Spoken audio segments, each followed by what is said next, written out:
ਅੰਦੋਲਨ ਤੇਜ਼ ਕਰਨਗੇ ਕਿਸਾਨ और संयुक्त किसान मोर्चे ने मुड़ दिल्ली चलो दा नारा दिता है। इस दे नाल 24 अप्रैल तो वापस मोर्चे ते परतण दी अपील की गई है और धरनिਆਂ ते कोविड नियमां दा ध्यान रखांगे। संयुक्त किसान मोर्चे वालों एक गल कही गई। इस दे नाल किसानां नूं कोरोना तो बचण दी पूरी जानकारी दित्ती जावेगी। संयुक्त किसान मोर्चे वालों इस गल ते मोहर लगाई गई है और कोरोना दा हवाला दे के सानू ना डरावे सरकार। संयुक्त किसान मोर्चे वालों एक गल कही गई। संसद मार्च का ऐलान सही समा आउण ते करांगे, ਇਹ ਵੀ ਗੱਲ संयुक्त किसान मोर्चे ने कही है।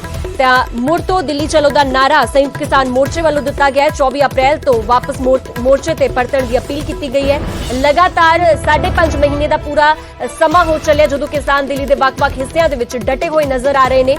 हालांकि हुण कोरोना वायरस के केस एक बार फिर तो वधने शुरू हो गए हैं, जिस नूं लैके सरकार वालों होर ज्यादा सख्ती वधा दी गई है। पर यह सारे माहौल ते भी संयुक्त किसान मोर्चे ने कहा है कोरोना का हवाला दे के सानू सरकार ना डरावे और अपना मोर्चा पक्का करने की तैयारी दे विच एक बार फिर तो किसान जुटते हुए नजर आ रहे हैं।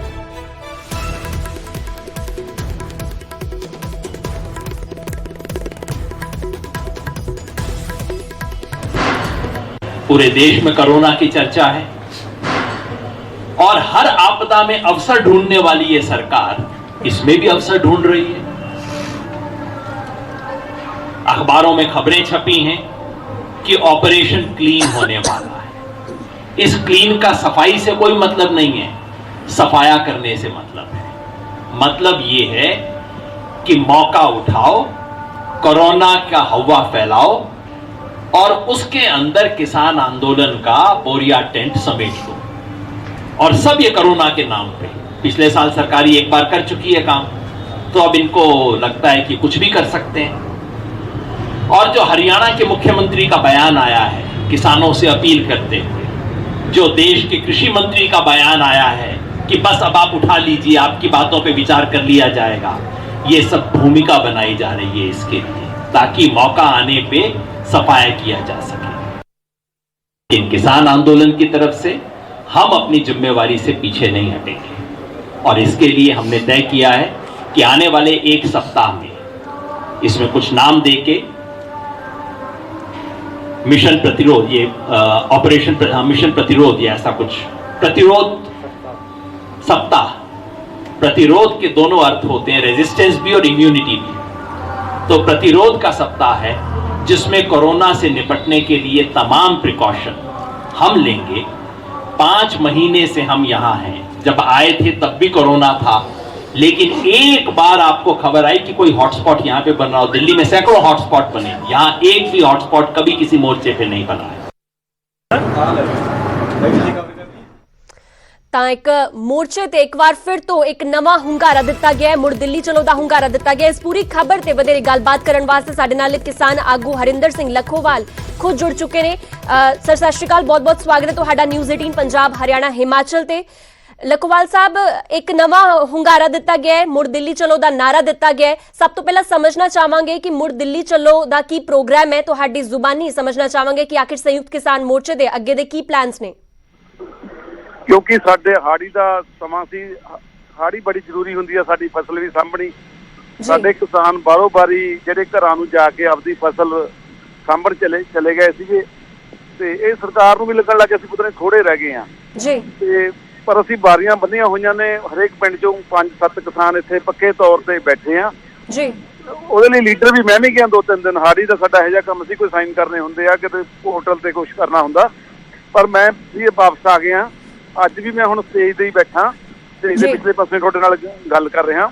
ਕੋਈ ਇਹੋ ਜਿਹੀ ਗੱਲ ਨਹੀਂ ਹੈ, ਸਰਕਾਰ ਸਾਨੂੰ ਐਵੇਂ ਜਾਣ ਬੁੱਝ ਕੇ ਇਹੋ ਜਿਹੇ ਗੱਲਾਂ 'ਚ ਉਲਝਾ ਰਹੀ ਆ, ਐਵੇਂ ਕਰੋਨੇ ਦਾ ਵਾਸਤਾ ਪਾ ਰਹੀ ਆ।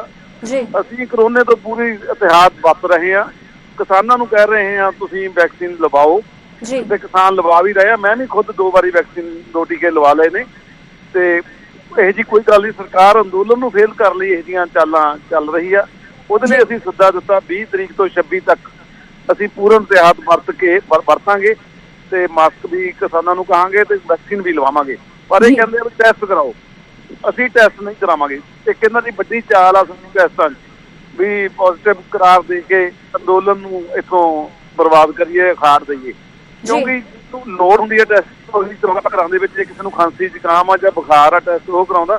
ਤੁਸੀਂ ਆ ਕੇ ਦੇਖ ਸਕਦੇ ਹੋ ਇੱਥੇ ਕਿਸੇ ਵੀ ਕਿਸਾਨ ਨੂੰ ਕੋਈ ਖਾਂਸੀ ਜ਼ੁਕਾਮ ਜਾਂ ਬੁਖਾਰ ਨਹੀਂ ਹੈਗਾ ਜੀ ਠੀਕ ਹੈ ਲਖੋਵਾਲ ਸਾਹਿਬ ਤੁਸੀਂ ਬਣੇ ਰਹੋ ਸਾਡੇ ਨਾਲ। ਫਿਲਹਾਲ ਸਾਡੇ ਨਾਲ ਬੀਜੇਪੀ ਦੇ ਆਗੂ ਰਮਨ ਮਲਿਕ ਵੀ ਸਾਡੇ ਨਾਲ ਜੁੜ ਚੁੱਕੇ ਨੇ ਫੋਨ ਲਾਈਨ ਤੇ। ਸਰ ਬਹੁਤ ਬਹੁਤ ਸਵਾਗਤ ਹੈ ਤੁਹਾਡਾ ਨਿਊਜ਼ 18 ਪੰਜਾਬ ਹਰਿਆਣਾ ਹਿਮਾਚਲ ਤੇ। ਮਲਿਕ ਸਾਹਿਬ ਹੁਣ ਨਵਾਂ ਹੁੰਗਾਰਾ ਦਿੱਤਾ ਗਿਆ ਕਿਸਾਨਾਂ ਵੱਲੋਂ ਔਰ ਕਿਹਾ ਗਿਆ ਕਿ ਮੁੜ ਦਿੱਲੀ ਚਲੋ, ਇਸ ਦੌਰਾਨ ਹੋਰ ਜ਼ਿਆਦਾ ਇਕੱਠ ਕਰਨ ਦੀ योजना कड़ी जा रही है किसानों वालों। की लगता है किस तरह देख रहे हो इस फैसले नो? देखिए, एक तो आज अष्टमी है, पूरे देश को आपके चैनल के माध्यम से अष्टमी की बहुत बहुत बधाई। और दूसरा, जिस प्रकार से देश के अंदर लोगों की हालत है, ये इन्होंने मजाक समझ रखा है। ये क्या करना चाह रहे हैं कि आप दिल्ली के हालात देखिए कि दिल्ली के मुख्यमंत्री अरविंद केजरीवाल ने, जो इनके समर्थक भी हैं, उन्होंने लॉकडाउन कर दिया, दिल्ली को कर्फ्यू लगाया दिल्ली के ऊपर 1 हफ्ते का। आप हालात को समझ रहे हैं? लोगों की जान जा रही है, लोगों के घरों में मौतें हो रही हैं या बीमार पड़े हुए हैं, तकलीफ में हैं, और आपको अपनी ओछी राजनीति सूझ रही है। ये 10 दिन बाद 20 दिन बाद भी हो सकता है काम, लेकिन इस तरीके से जब तक हालात देश के जिस प्रकार से हैं, आप अपनी गंदी राजनीति खेलना चाहते हैं तकिस किसान नेता। आज क्या जरूरत है कि घर में अर्थियां जले? इनका क्या मंशा है कि देश के अंदर अर्थियां और जले? जी लखोवाल साहब तुहाडा रिएक्शन, क्योंकि लगातार भाजपा वालों गल कही जा रही कि इस वेले कोविड केस बहुत ज्यादा वध रहे ने ताकि मोर्चे नूं कुछ दिन बाद मुलतवी किया जा सकता सी, और जिहड़ा नवां हुंगारा दिता गया है, मुड़ दिल्ली चलो दा हुंगारा दिता गया, नारा दिता गया है, इसनूं भी पोस्टपोन करने की गल कह रहे ने और कह रहे ने साफ तौर ते लोकां दे नाल खिलवाड़ है। किसी नाल खिलवाड़ नहीं हैगा। ਅਸੀਂ ਕੋਈ ਚਾਰ ਨੂੰ ਨਹੀਂ ਬੈਠੇ, 5 ਮਹੀਨੇ ਹੋ ਗਏ ਬੈਠਿਆਂ ਨੂੰ। 400 ਲਾਸ਼ਾਂ ਸਾਡੀਆਂ ਗਈਆਂ ਨੇ ਪੰਜਾਬ ਨੂੰ ਇੱਥੋਂ ਜੀ। ਕੋਈ ਕਰੋਨੇ ਨਾਲ ਨਹੀਂ ਮਰਿਆ ਹੈਗਾ। ਇਹ ਸਾਡੀਆਂ ਸਾਨੂੰ ਮਾਰਨਾ ਚਾਹੁੰਦੇ ਆ, ਕਾਨੂੰਨਾਂ ਰਾਹੀਂ ਮਾਰਨਾ ਚਾਹੁੰਦੇ ਆ। ਅਸੀਂ ਕਾਨੂੰਨਾਂ ਤੋਂ ਮਰਨ ਤੋਂ ਪਹਿਲਾਂ ਅਸੀਂ ਇੱਥੇ ਮਰਨਾ ਚਾਹਾਂਗੇ। ਕੋਈ ਨਹੀਂ ਸਾਨੂੰ ਇੱਥੋਂ ਉਠਾ ਸਕਦਾ। ਇਹ ਰਾਜਨੀਤੀ ਗੰਦੀ ਭਾਜਪਾ ਵਾਲੇ ਕਰ ਰਹੇ ਨੇ। ਇਹਨਾਂ ਨੂੰ ਦੱਸਦਾ ਵੀ ਕਿਸਾਨ ਬੈਠੇ ਆ, ਸਾਡੀਆਂ ਮੰਗਾਂ ਮੰਨ ਲੈਣ। ਜੀ ਕਿਉਂ ਨਹੀਂ ਸਾਨੂੰ ਤੋੜਦੇ? ਕਿਉਂ ਨਹੀਂ ਸਾਡੇ ਕਾਨੂੰਨ ਵਾਪਸ ਲੈਂਦੇ? ਕਾਨੂੰਨ ਦੁਬਾਰਾ ਵੀ ਬਣ ਸਕਦੇ ਆ ਜੀ ਕਿਸਾਨਾਂ ਨਾਲ ਰਲ ਕੇ। ਗੰਦੀ ਰਾਜਨੀਤੀ ਕਰਦੇ ਆ, ਬਾਜ ਆ ਜਾਣ, ਨਹੀਂ ਇਹਨਾਂ ਨੂੰ ਮਾਫ ਨਹੀਂ ਹੋਣ ਵਾਲੀਆਂ ਜਨਰੇਸ਼ਨਾਂ ਕਰਨਗੀਆਂ। ਜੀ मलिक साहब, किसान भी इस देश की ही जनता है और लगातार डटे हुए ने, 5.5 महीने का पूरा समा हो गया है अपने घर बाहर छड़ के डटे हुए ने। कि नहीं लगता कि सरकार नूं फिलहाल कोई इस बारे सोचना चाहिए है, क्योंकि लगातार गलबात का दौर भी फिलहाल रुकिया हुआ है। लग रहा है जिस तरह सरकार नूं कोई परवाह लग ही नहीं रही किसानों की, क्योंकि किसान अपना मोर्चा लाई बैठे हुए ने अजे तक। देखिए, इस देश के किसानों के लिए जितनी परवाह इस सरकार ने करी है शायद ही किसी ने करी हो, लेकिन हाँ, कुछ एक मुट्ठी भर लोग जरूर ऐसे हैं जिनकी जो प्रभु सत्ता चल रही थी, जिनका सारा धंधा चौपट हो रहा है, उनको परेशानी हो रही है। गरीब किसान खुशहाली बोल रहा है कि जी इससे अच्छा कुछ और नहीं हो सकता था, लेकिन हाँ, जो अमीर लोग हैं उनको परेशानी है। एक दूसरा, जो राजनीति से चमका रहे हैं उनको परेशानी है। तीसरी परेशानी उन लोगों को है जिनको पंजाब के गन्ना किसानों का 300 साढ़े 300 करोड़ का नुकसान हुआ, वो नहीं दिखता। जिनको राजस्थान में 4 साढ़े 4 हजार करोड़ का बाजरे के किसानों का नुकसान हो रहा है, वो नहीं दिखता। जिसको दिल्ली के अंदर, जब दिल्ली के मुख्यमंत्री ने बोला था कि 1950 सरकार का रेट है, मैं 200 रुपए का बोनस देकर सारे दिल्ली की गेहूं खरीदूंगा, नरेला मंडी के अंदर 1600-1700 रुपए बिक रही है, उसका नुकसान इनको नहीं दिखता और दिल्ली बॉर्डर से उठ के वहां नहीं जा सकते। ये सारी राजनीतिक बातें या जो तथ्यात्मक बातें, इनको छोड़िए। मैं तो आज इतनी सी चीज पूछ रहा हूं, जब दिल्ली के अंदर दिल्ली के मुख्यमंत्री ने कर्फ्यू लगा दिया, आप मेरे को सिर्फ इतनी सी चीज बताइए कि जो हालात होंगे तभी उन्होंने, वो तो वैसे आपके समर्थक हैं, तो जो हालात हैं उसी के देखते हुए मद्देनजर उन्होंने लगाया ना। अगर भाई साहब 10-15 दिन 20 दिन हालात संभलने तक अगर आप इस तरीके की राजनीति ना करें, उसके बाद कर लीजिएगा, कौन मना कर रहा है? लेकिन हाँ, इतना जरूर है कि सरकार ने बार बार बोला संशोधन के लिए हम तैयार हैं, इन्होंने एक भी संशोधन का नहीं दिया। ये अपने अलग मंसूबों के साथ आए हुए हैं, ये किसान हितैषी नहीं है, ये अपने हित की बात कर रहे हैं। और ये चाहे वो रज्जोवाल हो, चाहे वो दूसरे हो, ये सांप्रदायिक बातें भी करते हैं। तो मेरा इनसे इतना सा आह्वान है कि इस समय आपसे अनुरोध है कि 10-15 दिन शांति करो, दिमाग ठंडा करो, जैसे कोरोना के हालात सुधरते हैं उसके बाद आप नए आह्वान दे देना, क्या जाता है उसमें। लखोवाल ਸਾਹਿਬ ਤੁਹਾਡਾ ਆਖਰੀ ਰਿਐਕਸ਼ਨ। ਪੁੱਛੋ यूपी ਦੇ ਵਿੱਚ ਇਹਨਾਂ ਦੀ ਸਰਕਾਰ ਆ, ਉੱਥੇ ਕਣਕ ਕੀ ਰੇਟ ਵਿਕਦੀ ਆ, ਪੰਜਾਬ 'ਚ ਆ ਕੇ ਕਣਕ ਵਿਕਦੀ ਆ, ਝੋਨਾ ਪੰਜਾਬ 'ਚ ਆ ਕੇ ਵਿਕਦਾ, ਬਿਹਾਰ 'ਚ ਆ ਕੇ ਵਿਕਦਾ। ਇਹ ਕਹਿੰਦੇ ਇੱਕ ਦੀ ਇੱਕ MSP, ਕਿੱਧਰ ਗਈ ਇਹਨਾਂ ਦੀ MSP? ਕਿੱਥੇ MSP ਇਹਨਾਂ ਦੀ? 23 ਫਸਲਾਂ ਤੇ MSP ਆ, ਕਿਹੜੀ ਫਸਲ ਤੇ MSP ਹੈ? ਸੈਂਟਰ ਸਰਕਾਰ ਸਾਡੇ ਤੋਂ ਖਰੀਦਦੀ ਆ। ਅਸੀਂ ਨਹੀਂ ਜਾਵਾਂਗੇ, ਵਾਪਸ ਕੁਛ ਹੋ ਜਾਵੇ, ਇੱਥੇ ਹੀ ਭੱਜੇ ਰਹਾਂਗੇ, ਇੱਥੇ ਮਰਨਾ ਮਨਜ਼ੂਰ ਆ, पर ਅਸੀਂ ਅੰਦੋਲਨ ਛੱਡ ਕੇ ਨਹੀਂ ਜਾਵਾਂਗੇ, ਕੋਈ ਬਿਮਾਰੀ ਦਾ ਸਾਨੂੰ ਡਰ ਨਹੀਂ। जी ठीक है लखोवाल साहब, फिलहाल शुक्रिया तमाम गलबात करने वास्ते। ठीक है मलिक साहब, फिलहाल शुक्रिया तमाम गलबात करने वास्ते न्यूज़ 18 पंजाब हरियाणा हिमाचल दे नाल। तां दोहां धिरां दी असीं गलबात भी सुनी है। किसान आगूआं वल्लों सिद्धे तौर ते पक्के तौर ते जो गल पहला नारा दिता गया सीगा कि उदों तक पैर पिछे नहीं पुट्टांगे जदों तक साडियां मंगां मन्नियां नहीं जांदियां, अपनी गल नूं लैके बजिद ने। उधर अजे तक सरकार दे नाल डेडलॉक भी जारी है। जनवरी दे विच आखिरी गलबात हुई सी, पर उस तो बाद किसान और सरकार दे विचाले फिलहाल कोई गलबात नहीं हुई। और जो हुण कोविड केस वध रहे ने, इस नूं लैके भी किसान आगुआं वल्लों इह गल सुनिश्चित की गई है कि पूरा ख्याल किसानां दा रखिया जावेगा और वैक्सीनेशन भी मुहैया करवाई जावेगी।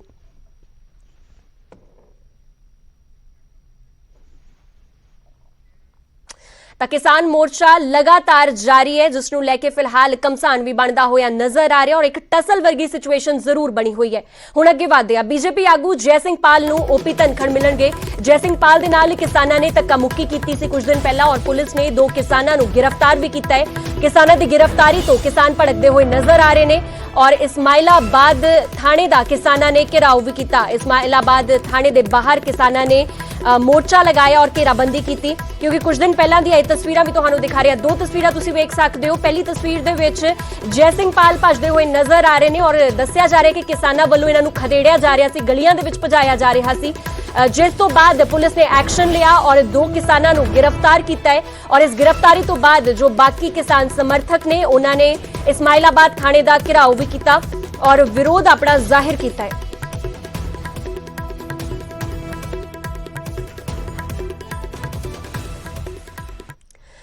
ਤਾਂ ਵੱਡੀ ਖਬਰ ਇਸ ਵੇਲੇ ਦੀ ਤੁਹਾਨੂੰ ਦਿਖਾ ਰਿਹਾ। 2 ਤਸਵੀਰਾਂ ਤੁਸੀਂ ਵੇਖ ਸਕਦੇ ਹੋ। ਪਹਿਲੀ ਤਸਵੀਰ ਦੇ ਵਿੱਚ ਜੈ ਸਿੰਘ ਪਾਲ ਭਜਦੇ ਹੋਏ ਨਜ਼ਰ ਆ ਰਹੇ ਨੇ, ਗਲੀਆਂ ਦੇ ਵਿੱਚ ਖਦੇੜਿਆ ਗਿਆ ਹੈ ਔਰ ਕਿਸਾਨਾਂ ਵੱਲੋਂ ਦੱਸਿਆ ਜਾ ਰਿਹਾ ਕਿ ਕਿਸਾਨਾਂ ਵੱਲੋਂ ਹੀ ਇਹਨਾਂ ਨੂੰ ਗਲੀਆਂ ਦੇ ਵਿੱਚ ਖਦੇੜਿਆ ਗਿਆ ਸੀ, ਭਜਾਇਆ ਗਿਆ ਸੀ ਔਰ ਇਹਨਾਂ ਦਾ ਵਿਰੋਧ ਕੀਤਾ ਗਿਆ ਸੀ, ਕਿਉਂਕਿ ਲਗਾਤਾਰ ਕਿਸਾਨ ਖੇਤੀ ਕਾਨੂੰਨਾਂ ਨੂੰ ਲੈ ਕੇ ਆਪਣਾ ਵਿਰੋਧ ਜ਼ਾਹਿਰ ਕਰ ਰਹੇ ਨੇ ਔਰ ਇਸ ਕਰਕੇ ਬੀਜੇਪੀ ਦੇ ਨਾਲ ਜਿੰਨੇ ਵੀ तमाम ਵੱਡੇ ਚਿਹਰੇ ਜੁੜੇ ਹੋਏ ਨੇ ਔਰ ਜਿਹੜੇ ਵੀ ਵਿਭਾਗ ਦੇ ਵਿੱਚ ਕੰਮ ਕਰਦੇ ਨੇ ਉਹਨਾਂ ਸਾਰਿਆਂ ਦਾ ਵਿਰੋਧ ਕੀਤਾ ਜਾ ਰਿਹਾ ਕਿਸਾਨਾਂ ਵੱਲੋਂ।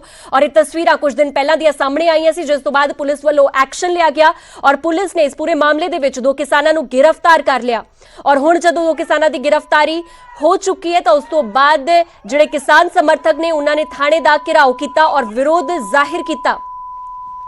फिलहाल इस पूरी खबर ते वधेरे जानकारी वास्ते मेरे सहयोगी अशोक यादव साडे नाल कुरुक्षेत्र तो जुड़ चुके हैं। अशोक, क्या कुछ जानकारी है आपके पास? इस्माइलाबाद थाने के बाहर किसानों ने घेराबंदी की, फिलहाल क्या कुछ हालात है? जी, आपको बताना चाहूंगा 2 किसानों को फिलहाल पुलिस ने जो गिरफ्तार किया था जब इन्होंने जय सिंह पाल पर मतलब कि विरोध किया था। जय सिंह पाल का कहना है कि उन्होंने किसानों ने मेरे ऊपर हमला किया है, तो उसको लेकर जय सिंह पाल जो हरियाणा विमुक्त घुमंती जाति के हरियाणा प्रदेश में वाइस चेयरमैन है विकास बोर्ड में, जिनको भी हाल में ही 4 या 5 दिन हुए हैं हरियाणा घुमंतु विमुक्त जाति का वाइस चेयरमैन लगाया गया है। तो उसको लेकर वो इस्माइलाबाद में जो कार्यक्रम था भारतीय जनता पार्टी को उसमें आए हुए थे और उन पर जो किसानों ने, क्योंकि पहले से ही कहा हुआ है भाजपा के कोई भी हो, चाहे वो कार्यकर्ता हो या भाजपा का मंत्री हो या विधायक हो, सांसद, उनके कार्यक्रमों का विरोध किया जा रहा है। उसको देखते हुए तमाम जो किसानों ने विरोध किया हुआ था और उनको गली में काफी दूर तक दौड़ाया। कहीं ना कहीं इसको देखते हुए जो वीडियो वायरल हुआ, वीडियो वायरल के आधार पर जब घुमंतु जाति के जो वाइस बोर्ड के चेयरमैन है उन्होंने कंप्लेंट दी, सांसद को मिले, तो उसके बाद आनंद फानंद में पुलिस ने 2 किसानों को गिरफ्तार भी किया। हालांकि कल सारा दिन किसानों ने इस्माइलाबाद थाने का घेराव किया हुआ था, तालाबंदी की हुई थी, तो देर रात्रि को उन 2 किसानों को छोड़ दिया गया। तो अन्य 5 लोगों के खिलाफ और मामला दर्ज है। लगभग 1 दर्जन से ज्यादा किसानों के खिलाफ पुलिस ने मामला दर्ज किया हुआ है। तो कहीं ना कहीं इसको देखते हुए जो जिस तरह से बैकफुट पर किसान आ रहे हैं, बैकफुट पर जो भाजपा आ रही है और किसानों को बाद में पहले गिरफ्तार कर लिया जाता है आनंद फानंद में, फिर देर रात्रि उनको रिहा कर दिया जाता है, तो उसको देखते हुए आज जो कुरुक्षेत्र की पाल गडरिया धर्मशाला है उसके अंदर भाजपा के जो अध्यक्ष है हरियाणा प्रदेश के ओपी धनखड़, उन्होंने आना था, फिलहाल वो अभी तक नहीं आए हैं। जो राष्ट्रीय महामंत्री हैं भाजपा के चौधरी वेदपाल, वो उन्होंने भी आना था मगर वो भी अभी तक नहीं पहुंचे। कहीं ना कहीं जो पाल समाज के लोग हैं, जो वो अपनी रणनीति बना रहे हैं कि जो उनके अभी हाल में नवनियुक्त वाइस चेयरमैन बनाया गया, उनके ऊपर जो इस तरह का किसानों ने विरोध किया, उसको लेकर जो पाल समाज के लोग हैं वो कहीं ना कहीं अपना गुस्सा जाहिर कर रहे हैं और वहीं किसानों द्वारा लगातार भाजपा नेताओं का विरोध प्रदर्शन भी जारी है। जी ठीक है अशोक, फिलहाल शुक्रिया तमाम जानकारी के लिए। ਅੱਜ ਬੀਜੇਪੀ ਆਗੂ ਜੈ ਸਿੰਘ ਪਾਲ ਨੂੰ ਓਪੀ ਧਨਖੜ ਖੁਦ ਮਿਲਣਗੇ, ਕਿਉਂਕਿ ਕੁਝ ਦਿਨ ਪਹਿਲਾਂ ਜੈ ਸਿੰਘ ਪਾਲ ਦੇ ਨਾਲ ਕਿਸਾਨਾਂ ਵੱਲੋਂ ਧੱਕਾ ਮੁੱਕੀ ਕੀਤੀ ਗਈ ਸੀ, ਜਿਸ ਤੋਂ ਬਾਅਦ ਪੁਲਿਸ ਨੇ 2 ਕਿਸਾਨਾਂ ਨੂੰ ਹਿਰਾਸਤ ਵਿੱਚ ਵੀ ਲੈ ਲਿਆ ਸੀ ਔਰ ਪੂਰਾ ਬਵਾਲ ਮਚਦਾ ਹੋਇਆ ਨਜ਼ਰ ਆਇਆ ਸੀ।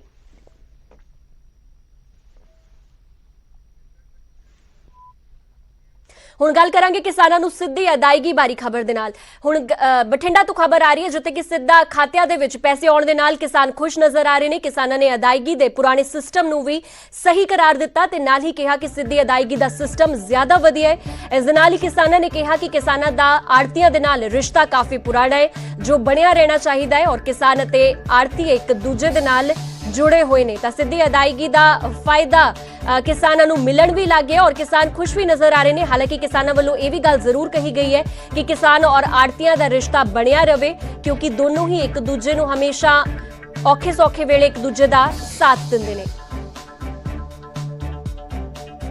अच्छा, कितने दिन बाद बिकी हो? चौथे दिन। अच्छा, उसकी पेमेंट वगैरह पेमेंट हो गई। बाकी उदू बाद फिर तो नहीं ले ले। पेमेंट सीधी खाते जा गई नाल दी नाल आ गई सी पेमेंट दा? नाल दी नाल खाते च असीं मतलब कि उन्हां नूं आधार कार्ड ते अपनी बैंक की कापी दी फोटो ਉਹ ਦਿੱਤਾ ਸੀ ਚੈੱਕ ਉਹਦੇ ਬਾਅਦ। ਅੱਛਾ ਬਜ਼ੁਰਗ ਤੇ 25% ਅਸੀਂ ਜਿਹੜਾ ਸੀਜ਼ਨ ਹੈ ਮੁਕੰਮਲ ਕਰ ਚੁੱਕੇ ਹਾਂ। ਇਹਦੇ ਵਿੱਚੋਂ ਜਿਹੜਾ 90% ਉਹ ਲਿਫਟਿੰਗ ਹੋ ਚੁੱਕੀ ਹੈ। 25 ਕਰੋੜ ਰੁਪਈਆ ਜਿਹੜੀ ਜ਼ਿਮੀਂਦਾਰਾਂ ਨੂੰ ਪੇਮੈਂਟ ਹੋ ਚੁੱਕੀ ਹੈ ਤੇ ਸਰਕਾਰ ਵੱਲੋਂ ਜਿਹੜਾ ਜ਼ਿਮੀਂਦਾਰਾਂ ਨੂੰ ਸਹੂਲਤ ਦੇਣ ਲਈ ਦੇਖੋ ਇੱਕ ਸਵੇਰ ਮੀਟਿੰਗ ਹੁੰਦੀ ਹੈ, ਇੱਕ ਸ਼ਾਮ ਨੂੰ ਅਸੀਂ ਸਾਰਾ ਦੇਖਦੇ ਰਹਿੰਦੇ ਹਾਂ। ਕਿਸੇ ਵੀ ਟਾਈਪ ਦੀ ਸਰਕਾਰ ਵੱਲੋਂ ਹਦਾਇਤਾਂ ਨਾ ਤਾਂ ਕੋਈ ਬਾਰਦਾਨੇ ਦੀ, ਉਹ ਵੀ ਇੱਕ ਹਊਆ ਬਣਿਆ ਹੋਇਆ, ਬਾਰਦਾਨੇ ਦੀ ਵੀ ਕੋਈ ਕਿੱਲਤ ਨਹੀਂ ਕਿ ਸਰਕਾਰ ਨੇ ਸਾਰੇ ਪ੍ਰਬੰਧ ਕਰ ਲਏ ਆ। ਮੈਂ 15 ਤਰੀਕ ਨੂੰ 12 ਵਾਲੇ ਦਿਨ ਕਣਕ ਲੈ ਕੇ ਆਇਆ ਸੀ। 17 ਤਰੀਕ ਨੂੰ ਮੇਰੇ ਖਾਤੇ 'ਚ ਮੈਂ ਉਹਨੂੰ ਕਾਪੀ ਚੈੱਕ ਕਰਾਈ ਹੈ ਬੈਂਕ 'ਚ, ਮੇਰੇ ਖਾਤੇ 'ਚ ਪੇਮੈਂਟ ਆ ਗਈ। ਅੱਜ 19 ਤਰੀਕ ਹੈ। ਅੱਛਾ ਜੀ, ਕਿੰਨੀ ਪੇਮੈਂਟ ਆਈ ਹੈ ਤੁਹਾਡੇ ਖਾਤੇ 'ਚ? ਕਿੰਨੀ ਵਿਕੀ ਸੀ ਫਸਲ? ਮੇਰੀਆਂ 272 ਬੋਰੀਆਂ ਵਿਕੀਆਂ ਸੀ। ਮੇਰੇ ਖਾਤੇ 'ਚ 2,68,600 ਰੁਪਏ ਦੀ ਪੇਮੈਂਟ ਆ ਗਈ। ਅੱਛਾ, ਇਹ ਕੀ ਇਹ ਮੰਨਦੇ ਹੈਗੇ ਵੀ ਹੁਣ ਜਿਹੜੀ ਤੇਜ਼ੀ ਆਈ ਹੈਗੀ ਹੈ ਵੀ ਲਗਾਤਾਰ ਪੇਮੈਂਟ ਕਿਸਾਨਾਂ ਦੇ ਖਾਤਿਆਂ 'ਚ ਪੈ ਰਹੀ ਹੈ? ਹਾਂਜੀ, ਉਹਦੇ ਬਾਰੇ ਕੀ ਕਹਿਣਾ ਚਾਹੋਗੇ? ਵਧੀਆ ਜੀ, ਹੁਣ ਮੈਨੂੰ ਲੱਗਦਾ ਤੇਜ਼ੀ ਆ ਕੇ ਸਾਰਿਆਂ ਦੇ ਕੰਮ ਸਹੀ ਹੋਣ ਲੱਗ ਜਾਣਗੇ। ਕੰਪਿਊਟਰ ਸਿਸਟਮ ਪਹਿਲਾਂ ਕਿਸੇ ਨੂੰ ਬਾਹਰ ਨੂੰ ਆੜਤੀਆਂ ਨੂੰ ਨਹੀਂ ਪਤਾ ਸੀ ਵੀ ਕਿਵੇਂ ਪਾਉਣਾ ਹੈ, ਉਹ ਚੱਕਰ ਉਹ ਵੀ ਪਿਆ ਪਹਿਲਾਂ। ਹੁਣ ਸਾਰੇ ਆੜਤੀਆਂ ਨੂੰ ਸਮਝ ਆ ਗਈ ਵੀ ਕਿਵੇਂ ਕਰਨਾ ਹੈ, ਕਿਵੇਂ ਇਹ ਖਾਤਿਆਂ 'ਚ ਪਾਉਣੀਆਂ ਪੇਮੈਂਟ। ਉਹਦੇ ਕਰਕੇ ਉਹ ਦਿੱਕਤਾਂ ਜਿਹੜੀਆਂ ਦੂਰ ਹੋ ਗਈਆਂ। ਹੁਣ ਸਾਰਿਆਂ ਦੀਆਂ ਦਿੱਕਤਾਂ ਖਤਮ ਹੋ ਜਾਣਗੀਆਂ ਤੇ ਪੇਮੈਂਟਾਂ ਸਹੀ ਆਉਣ ਲੱਗ ਜਾਣਗੀਆਂ, ਮੈਨੂੰ ਤਾਂ ਐਂ ਲੱਗਦਾ। ਅੱਛਾ ਜੀ, ਤੇ ਪਹਿਲਾਂ ਕਿੰਨੀ ਦਿੱਕਤ ਆ ਰਹੀ ਜੀ? ਜਿਵੇਂ ਹੁਣ ਸਿੱਧੀ ਅਦਾਇਗੀ ਤੁਹਾਡੇ ਖਾਤੇ 'ਚ ਆ ਰਹੀ ਹੈ, ਇਸ ਗੱਲ ਨੂੰ ਲੈ ਕੇ ਤੁਸੀਂ ਖੁਸ਼ ਹੋ? ਦੇਖੋ ਅੱਜ ਤਾਂ ਪਹਿਲਾਂ ਵੀ ਖੁਸ਼ ਤੇ ਹੁਣ ਵੀ ਖੁਸ਼ ਹਾਂ। ਜੇ ਸਾਡੇ ਖਾਤੇ 'ਚ ਸਿੱਧੀ ਅਦਾਇਗੀ ਹੁੰਦੀ ਅਸੀਂ ਤਾਂ ਵੀ ਖੁਸ਼ ਹਾਂ, ਜੇ ਆੜਤੀਆਂ ਦੇ ਖਾਤੇ ਨਹੀਂ ਸਾਨੂੰ ਮਿਲਦੀ ਅਸੀਂ ਤਾਂ ਵੀ ਖੁਸ਼ ਹਾਂ। ਅਗਲੀ ਵੱਡੀ ਖਬਰ ਸੋਨੀਪਤ ਤੋਂ ਆ ਰਹੀ ਹੈ। ਸੋਨੀਪਤ ਦੇ ਵਿੱਚ ਇਨਸਾਨੀਅਤ ਸ਼ਰਮਸਾਰ ਹੋਈ ਹੈ। ਨੈਸ਼ਨਲ ਹਾਈਵੇ ਤੇ ਲਾਸ਼ ਤੋਂ ਵਾਹਨ ਲੰਘਦੇ ਰਹੇ ਔਰ ਬੁਰੀ ਤਰ੍ਹਾਂ ਡੈਡ ਬੋਡੀ ਇਸ ਦੌਰਾਨ ਨੁਕਸਾਨੀ ਗਈ ਹੈ। ਲਾਸ਼ ਦੀ ਪਛਾਣ ਕਰਨੀ ਵੀ ਮੁਸ਼ਕਿਲ ਹੋ ਗਈ ਹੈ क्योंकि ਲਾਸ਼ ਬੇहद ਬੁਰੀ ਹਾਲਾਤ ਦੇ ਵਿੱਚ हो गई है। हाल बुरे हो गए लाश दे और पुलिस ने कब्जे दे विच फिलहाल डेड बॉडी ले ली है। तो वड्डी खबर इस वेले तुहानू सोनीपत तो दिखा रहे हैं जिथे कि इंसानियत शर्मसार हुई है क्योंकि नैशनल हाईवे ते एक लाश पई हुई सी और गड्डियां उसदे उत्तों लंघदियां रहियां। किसी ने ये ध्यान तक नहीं दिता कि उत्ते कोई डेड बॉडी पई हुई है और जदों गड्डियां उसदे उत्तों लंघदियां रहियां तो उसदे नाल जो डेड बॉडी है बुरी तरह नुकसानी गई है और हुण लाश की पछाण करनी भी मुश्किल हो गई है। हालांकि पुलिस ने हुण इस डेड बॉडी नू कब्जे दे विच ले लिया है और इसकी पछाण की जा रही है कि आखिर किसदी लाश है। पर बहुत ज़्यादा इंसानियत नू शर्मसार करन वाली एक खबर है क्योंकि लगातार लोग अपने टाइम दे नाल इन्ने ज़्यादा पाबंद होंदे ने और इन्नी भज्जो दौड़ी पई हुई है कि किसी नू ये तक ख्याल नहीं है कि सड़क ते कोई लाश पई हुई है और इस लाश दे उत्तों शरेआम गड्डियां लंघदियां रहियां पर किसी ने ध्यान तक नहीं दिता कि इत्थे कोई डेड बॉडी पई हुई सी। रात को तो लेटा था, रात को मतलब भी फिलहाल मिला नहीं है। अभी सुबह सूचना मिली है ऐसे ऐसे यहाँ एक्सीडेंट हो रहा है। अभी ये बता नहीं सकते कि वो है या नहीं, कन्फर्म नहीं है। तो रात को कितने बजे देखा था आपने अपने भाई को? रात को मेरे भाई को मैंने जी 8 साढ़े 8 बजे तक घर देखा था। तो अब कितने बजे सूचना मिली आपको? अभी सुबह अभी फ़ोन आया जी 10-15 मिनट पहले। अच्छा, तो लग रहा है उलिये से कुछ पहचान में आ रहा है? अभी कंफर्म नहीं कर सकते जी, कुछ भी बता पहचान में नहीं आ रहा? नहीं आ रहा जी। सर इसकी नाम इसका प्रशांत है, पिता का नाम जगदीश है और एक गाँव सेवली से, उम्र इसकी 22 साल है। सुबह हमारे को इन्फॉर्मेशन मिली थी कि कोई एक्सीडेंट में जो है ना यहाँ कोई डेड बॉडी पड़ी है, तो हमने आगे देखा तो काफ़ी मतलब इसको काफ़ी डैमेज किया हुआ है गाड़ियों ने। कार्रवाई कर रहे हैं, शिनाख्त हो गया। ठीक। फिलहाल इस पूरी खबर ते वधेरे जानकारी वास्ते मेरे सहयोगी सोनीपत तो नितिन अंतल साथ नाल जुड़ चुके ने। नितिन, आपसे पूरा मामला समझना चाहेंगे कि आखिर कितने लंबे समय से यहाँ पर डेड बॉडी पड़ी हुई थी और कैसे ये किसी के नोटिस में नहीं आई? जी बिल्कुल, मैं आपको बता दूं, कहीं ना कहीं इंसानियत को शर्मसार कर देने वाला मामला सामने आया है और यह नवयुवक था जो सोनीपत के गांव सेवली का रहने वाला बताया जा रहा है। प्रशांत इसका नाम है और परिजनों के अनुसार शाम 8:30 बजे यह घर था, लेकिन उसके बाद यह गायब हो गया था। परिजन उसको ढूंढ रहे थे, अपने यहाँ जो रिलेटिव उनके पास कॉल कर रहे थे, लेकिन सुबह उनके पास फोन जाता है कि एक शव मिला है, जिसके बाद कपड़ों से इसकी पहचान परिजन करते हैं। लेकिन सबसे बड़ा सवाल यह खड़ा होता है कि जहां पर यह एक्सीडेंट हुआ वहां से सिर्फ 20 मीटर की दूरी पर ही 20वां मील चौक लगता है और वहां पर पुलिसकर्मी 24 घंटे तैनात रहते हैं और उसके साथ साथ हादसे का शिकार यह होता है और गाड़ियां इसके ऊपर पूरी रात गुजरती हैं, जिसके बाद यह कितनी डैमेज हो चुकी है डेड बॉडी की इसकी पहचान करना बहुत ज्यादा मुश्किल है। खुद पुलिस का यह कहना है कि गाड़ियां इसके ऊपर गुजरती रही, जिसके बाद इसकी जो शव है पूरा डैमेज हो चुका है। फिलहाल जो पुलिस ने शव को कब्जे में लेकर पोस्टमार्टम के लिए भेज दिया है, लेकिन कहीं ना कहीं अगर जो इंसानियत जो शर्मसार इसलिए हुई है कि जो कोई चाहता तो पुलिस को सूचना दे सकता था, वहीं जो कहीं ना कहीं जो इंसान गाड़ियों के ऊपर से गुजारते रहे तो लोगों ने दिखाई भी, क्योंकि वहां पर फ्लाईओवर बन रहा है और रास्ता बहुत भीड़ा, गाड़ियों की रफ्तार भी नहीं होती, लेकिन उसके बावजूद भी शव को एक तरफ करने की बजाय लोग उसके ऊपर से गाड़ियां गुजारते रहे थे। जी ठीक है नितिन, फिलहाल शुक्रिया तमाम जानकारी के लिए। वाकई बेहद शर्मसार कर देने वाली एक घटना है और इंसानियत ਨੂੰ भी शर्मसार कर देने वाली एक घटना है, क्योंकि लोग अपनी जिंदगी ਦੇ ਵਿੱਚ ਇੰਨੇ ਮਸਰੂਫ ਨੇ, ਇੰਨੀ ਭੱਜਾ ਦੌੜੀ ਹੈ ਕਿ ਕਿਸੇ ਨੇ ਰੁਕ ਕੇ ਇਸ ਲਾਸ਼ ਨੂੰ ਪਾਸੇ ਤੱਕ ਹੀ ਕਿਸੇ ਨੂੰ ਸੂਚਨਾ ਦੇਣ ਤੱਕ ਦੀ ਕੋਸ਼ਿਸ਼ ਤੱਕ ਨਹੀਂ ਕੀਤੀ।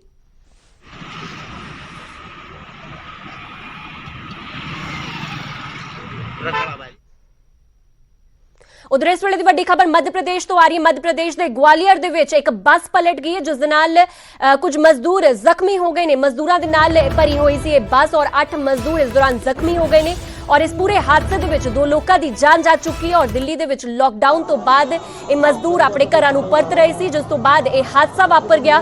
दस्सिया जा रहा है कि बस दे विच समर्था तो वध मजदूर भरे हुए सी, जिस दे नाल ये पूरा घटना जिहड़ी पूरी घटना वापरी है और 2 मजदूरां दी जान जा चुकी है।